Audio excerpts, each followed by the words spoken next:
Assalamualaikum warahmatullahi wabarakatuh. Ketemu lagi guys di Lebaran Idul Adha ini.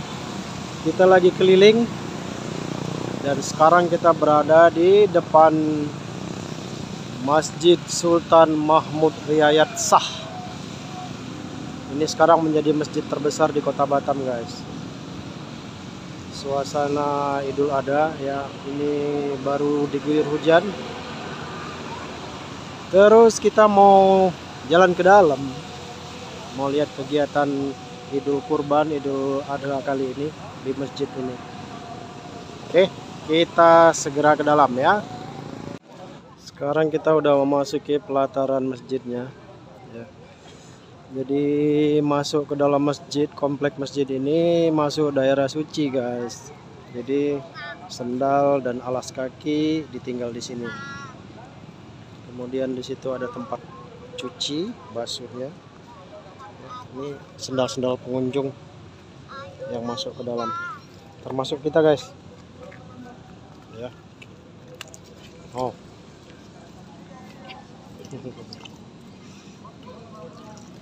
Jadi untuk sekarang kita sudah memasuki. Kita mau lihat kegiatan selama Idul Adha ini udah agak sepi karena daging hasil penyembelihannya sudah mulai didistribusikan ke yang membutuhkan.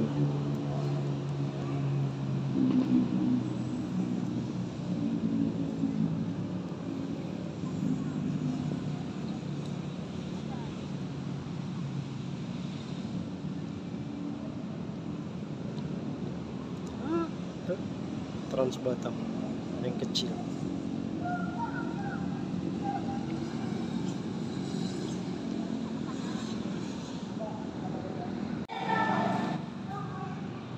Masjid Sultan Mahmud Riyad Shah. Sekarang kita lagi ada di lobinya ini. Sejuk di sini guys.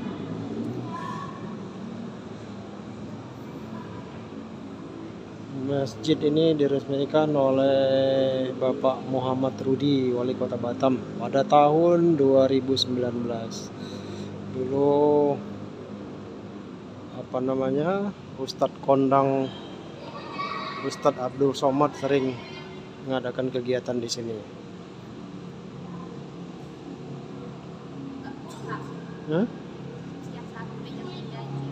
Sekarang jam?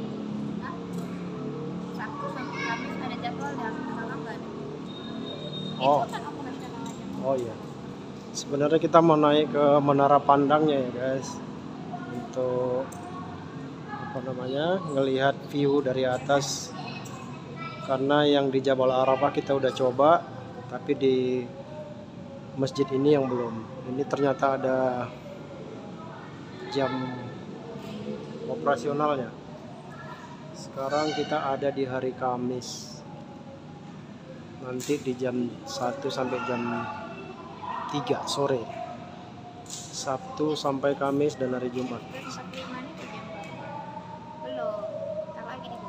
Jadi masih ditutup guys. Nanti lepas zuhur baru kita bisa naik melalui lift ini.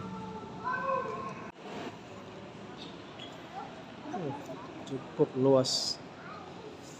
Sekarang kita mau keliling dulu guys.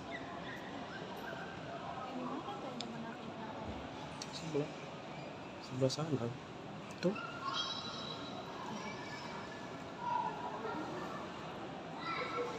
Dulu kita pernah jamaah di sini ketika ada kopdar bareng rekan-rekan provinsi. Oh, cukup luas guys. Ayolah, tanjak kalah besar sama ini. Ada beberapa masjid yang kita kunjungi, kayak Jabal Arafah, dia berada di puncak bukit ya. Ada menara pandangnya dengan view Singapura. Kemudian Masjid Tanjak yang terkenal dengan ciri khas Tanjak Melayunya. Dan sekarang kita lagi di Masjid Muhammad Riyad Shah. Cukup luas dibandingkan dua masjid lain yang kita kunjungi.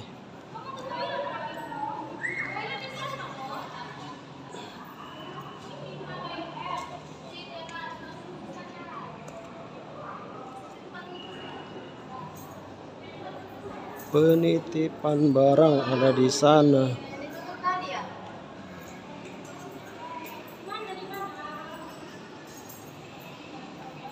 Sini deh.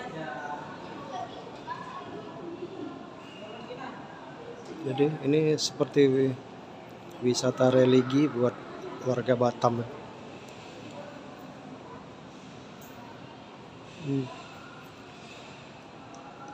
Tenda seperti ini tenda payung terbalik kalau saya bilang. Ini mengingatkan kita misalnya di sirkuit Sepang Malaysia ya, seperti ini. Kemudian di Arab Saudi sana juga di Mina kayak seperti ini juga, payung terbalik.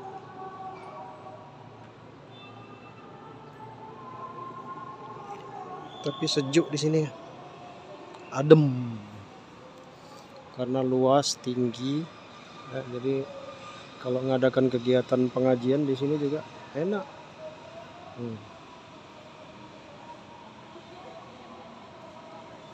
Nah ini Ibu mau ngisi pengajian di sini ya Bu? Mau ngisi kegiatan pengajian guys. Jadi enak nih, sejuk.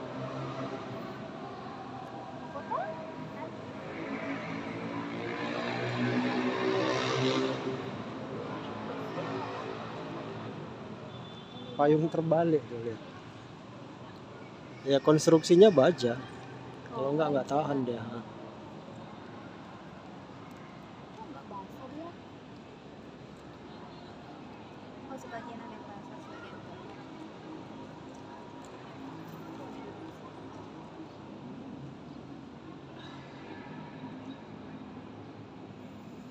Coba kita lihat di ujung view-nya kemana dia.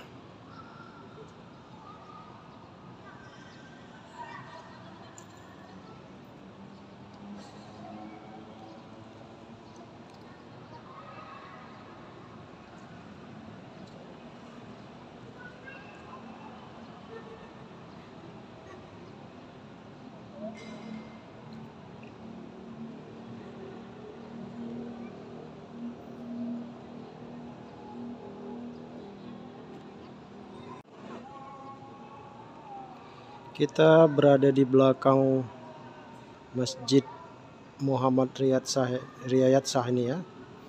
Di belakang ada pemukiman rusun. Jadi ini pekerja-pekerja muka kuning atau Tanjung Uncang dan sekitarnya bertempat tinggal di sini guys. Untuk umum juga kayaknya. Bukan dormitory, rusun ini.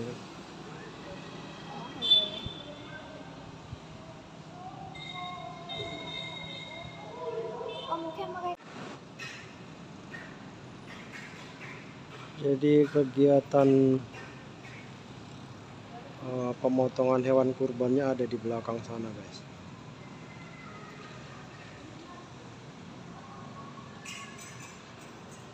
Sekarang sudah hampir selesai karena sudah mulai memasuki zuhur ya, waktu zuhur.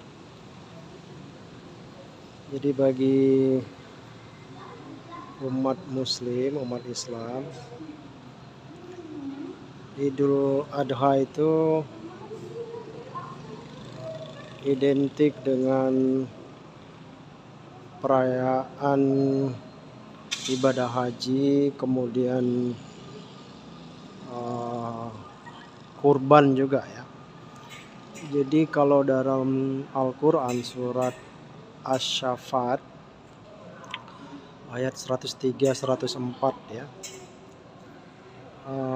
kurban itu kan dulu dialami oleh Nabi Ibrahim ketika dia bermimpi 3 malam berturut-turut untuk menyembelih anaknya.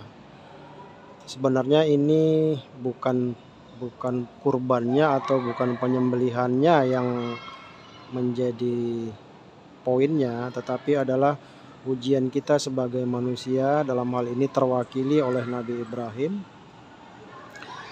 untuk diuji ketaatannya kepada Allah Subhanahu wa Ta'ala, ya, untuk mengorbankan anaknya. Dan demi kecintaannya kepada Allah, baik Nabi Ibrahim maupun anaknya bersedia untuk mengorbankan dan dikorbankan.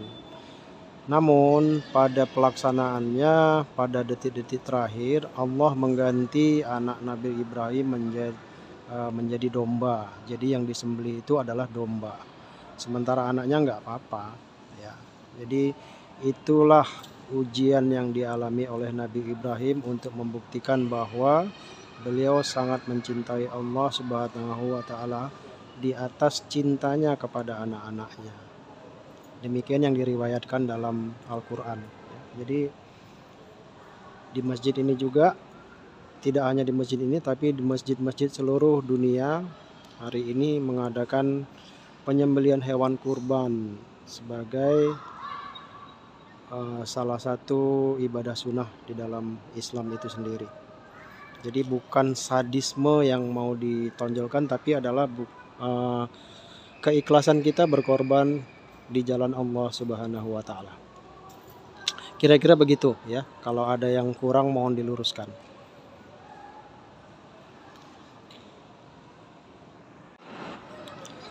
Mengapa masjid atau tempat ibadah itu selalu menyejukkan, guys? Karena secara religius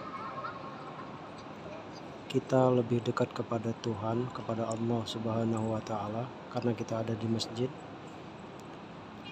Kita berkomunikasi dengan pencipta kita di sini.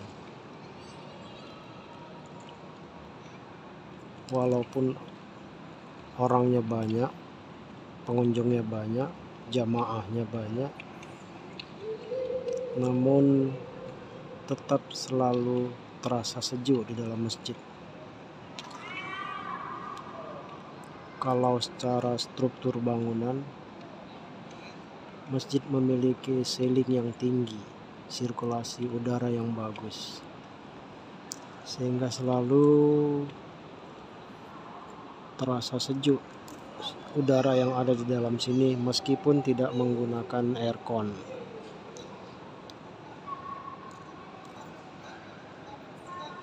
Ini adalah langit-langit kubah dari Masjid Sultan Mahmud Riyad Shah, yang merupakan masjid terbesar yang ada di Batam. Ruangan sholatnya lumayan besar ya. Karpetnya juga lembut, terutama yang di baris depan. Jadi sekarang sudah selesai jamaah sholat zuhur.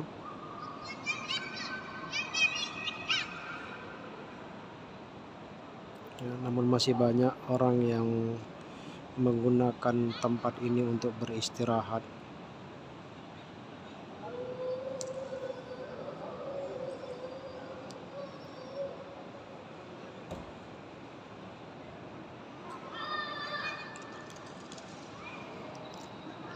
Oke guys, karena sholat zuhur udah selesai, kita akan bergerak ke tempat lain. Dan insya Allah tempat ini selalu membuat rindu untuk kita kembali lagi ke sini. Kita lanjut aktivitas yang lain. Assalamualaikum warahmatullahi wabarakatuh.